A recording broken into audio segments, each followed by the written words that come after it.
Russell knew, I think, that I was doing it before he wrote it, so it's kind of, he's made it for me, and it's an amazing part to play. It was quite interesting having John playing the Master and me being incapacitated as an old man, because usually I'm the one who's spouting pages of stuff at 300 miles an hour while everybody else kind of stares at me, and it was interesting to have the tables turned.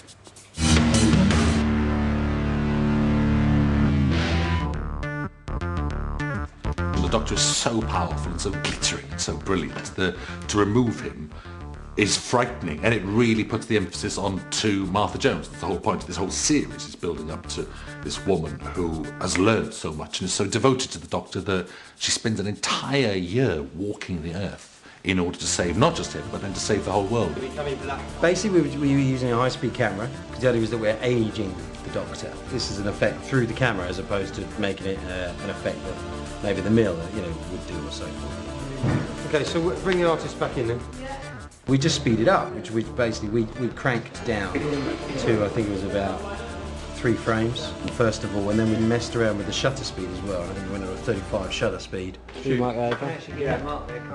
So the effect that gave, right, was a very slow sort of, it gives you this sort of like really dazed, and it's blurred effect going across the screen, which actually looked quite horrifying. If you're going to run that back at 25 frames per second, then that will then get sped up and it'll go really fast. I just felt a bit of a goon, to be honest, flailing around for, I think it had to be 3 minutes, because they'll remove so many frames. Thank you. I'm very happy with what we've got, and I think it only, and then with the sound, and we put on all the screaming and so forth, and the effect of actually the aging, it all kind of works out beautifully. Okay, we've cut, thank you. And we take the Doctor to that much of a low so that when he returns, it's light shining and supernatural power blazing out of him, so his return is all the more glorious. Obviously I knew that in the script the Doctor levitated, but nobody had told me we were going to do it for real. I assumed it was all going to be computer generated until I arrived that morning and there's this wire harness hanging down and somebody comes into my trailer with one of those blooming things that they strap you into that make your back hurt for the next week. It's funny that and I do remember him saying, he was like, "What you want? Oh, I'm going up there," So that must have just slipped through. Sort of like, I don't know where to partial blame really. But fortunately, you've got someone who he's so into it and he's so cool, right? He's like, "It's fine, it's all right." I'm not afraid of heights much.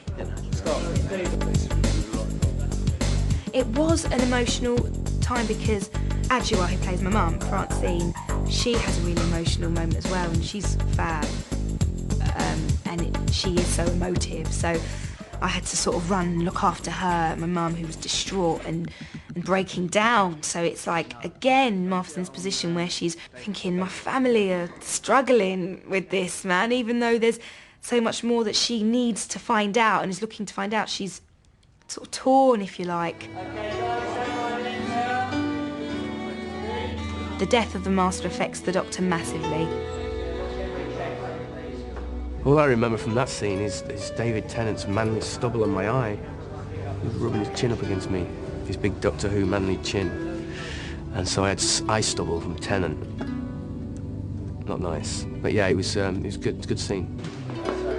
Yeah, whoa. Right, so we'll track back on that run forward then, John. There's a real need to have the Master there, to have some recognition that the Time Lord's ever existed. But he can't save the Master. He can save everyone, but he can't save his own people again. The last remnant of his own people. And there's a desperate sadness for him in that.